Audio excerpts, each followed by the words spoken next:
Jim with IGN here with Joseph Kosinski, the director of Oblivion. Uh, so, Mr. Kosinski, tell us here, what are we seeing here? What you're seeing here is the ruins of a football stadium. This movie takes place 60 years after an alien invasion and resulting war, and Earth has kind of been left in ruins. So here you're seeing one of the few buildings that's kind of left behind, although in a ruined state.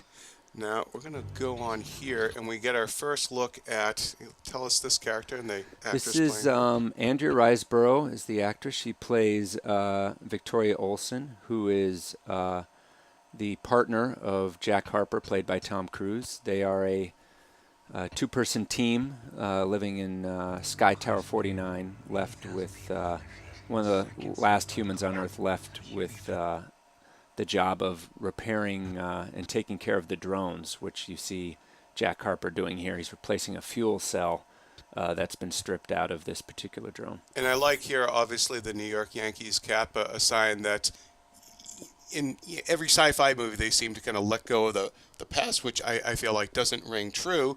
This, we obviously have a little sign that he's holding on to what made us all human and enjoying things.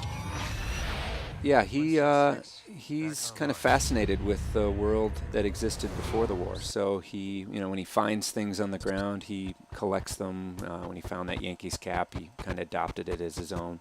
So tell us a little bit about this this tower and the ship that we see flying overhead. Well, here, anyone who lives in New York City should recognize this tower.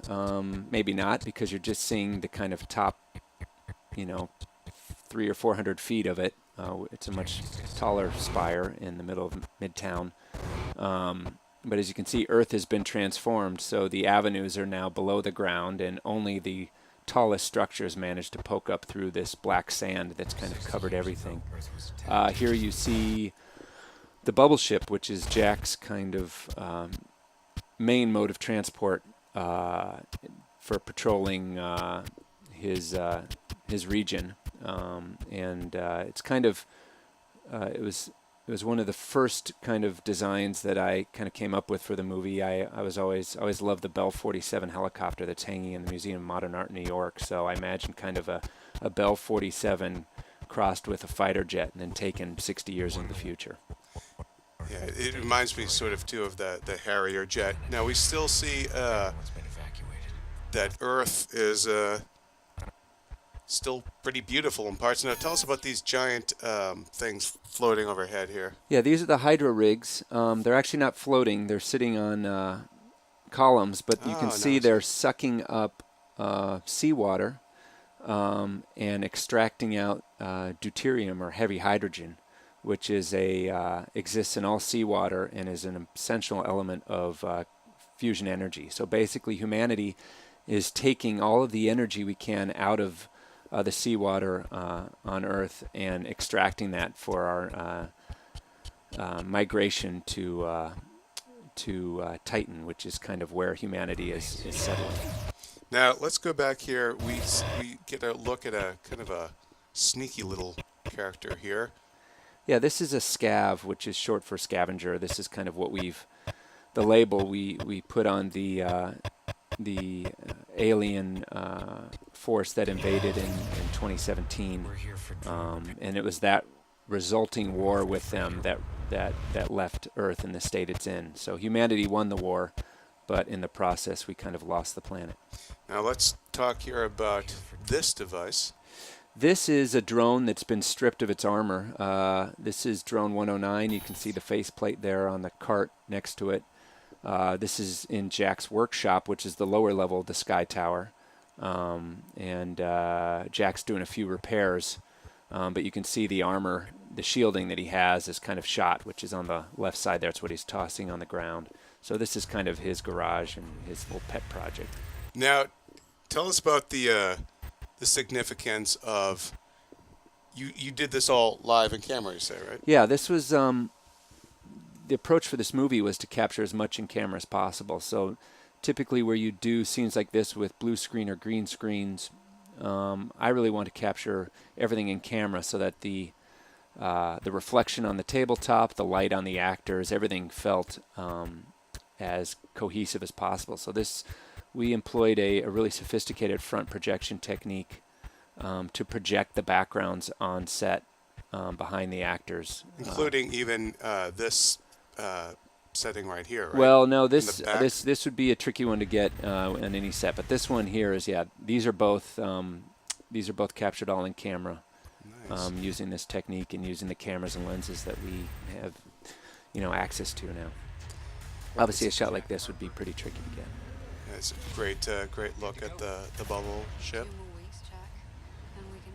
I like the way that it does the takeoff and everything.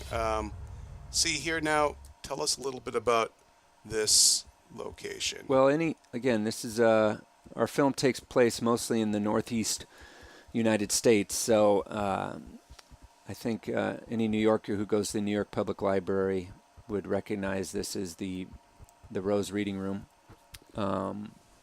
which is now you can see Jack is dropping into, and there's a discovery he makes in there we get a hint of here. Yep, you'll see. There's a book. It's kind of right where he sets himself down. And we'll end up seeing that book a little bit later in the trailer. More scavs. Okay, now here's where things start to go south for the character, it looks like. Here's our first look at this promising young actor. Yes. We have real high hopes for this guy. He was fantastic in the movie. Obviously, Morgan Freeman, first time I think he and Tom have ever appeared in a movie together, which was a real thrill for me. Now, can you say the name of his character? His name is Beach. He's a very mysterious character. Obviously, Jack thought he was alone on the surface, and it turns out he isn't. And he's a cigar aficionado. Yes. Oh my God. In the future, people still like to smoke. There we. Now, here we have an interesting kind of. Are these folks supposed to be sort of soldiers? Sorry, that was my Boston accent coming out there. Soldiers, convicts. Can you say anything about the sort of nature of these guys? I can't really say too much about these people, other than it's a surprise. Don't look like you should be trifled. It's a surprise to Jack that they're even here. Okay, let's move ahead here. And now here, let's go back. This is going to pay off in a second, but is this I would imagine this is the first time he's seen anything that isn't something that he was controlling. Yeah, this is a surprise for him, an incoming vessel of some sort entering the Earth's atmosphere. Now here's the payoff from the earlier scene. We had the book. Tell us a little bit about why is it significant that that he's see Jack when he was in the library found this book. It's called The Lays of Rome, and there was a bookmark set to a certain page, and it appears to be a certain passage that is highlit, and Jack reads it. Doesn't have any significance to him at this point, but it does seem to be some sort of clue.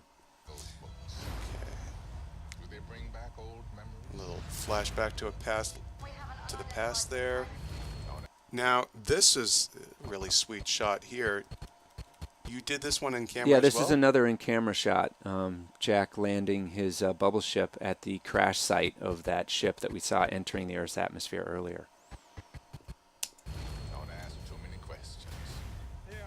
And boom. Now, this is, of course, Olga Kurylenko from Quantum of Solace and Seven Psychopaths. We see her last name. Can you say her first name for us? Julia Rysakova. Yeah, a passenger on this ship that's crashed in Jack's territory.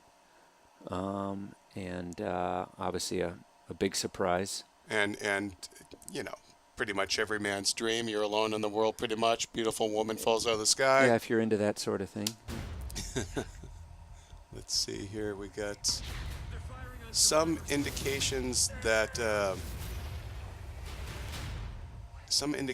it looks like there's going to be some conflict coming between these two characters. I would imagine, and you can play Corey if you want, but maybe she knows more than she's letting on. Could be clearly there's something's come between Jack and Victoria here. Okay. Now, this guy I know you can't say anything about, so let's just talk about how cool he looks. Now, this is a really interesting sort of design. He's got, he's got goggles, a face mask, body armor, and is that a cloak or a cape? It's hard to say. Yeah, it's hard to see here. He's badass, is what you're telling me. Yeah, it's a bad situation for the whoever's point of view this is. Yeah. Put it that way. Ouch. Here we go.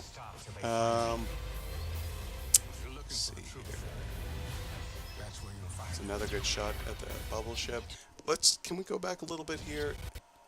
Is that just debris that's landing on him, or is there a greater... Yeah, it looks like some sort of debris or ash to me. You need to know what happened. What aren't you telling me?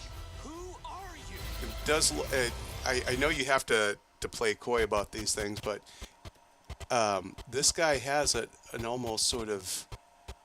I don't know, there's something animalistic or something about him. Mm-hmm. Am I seeing things there, or are those like tentacles or something on his back? You can't say. It's hard to say. I mean, the drone seems to be taking care of business there, though. All right. Well, this movie looks really cool.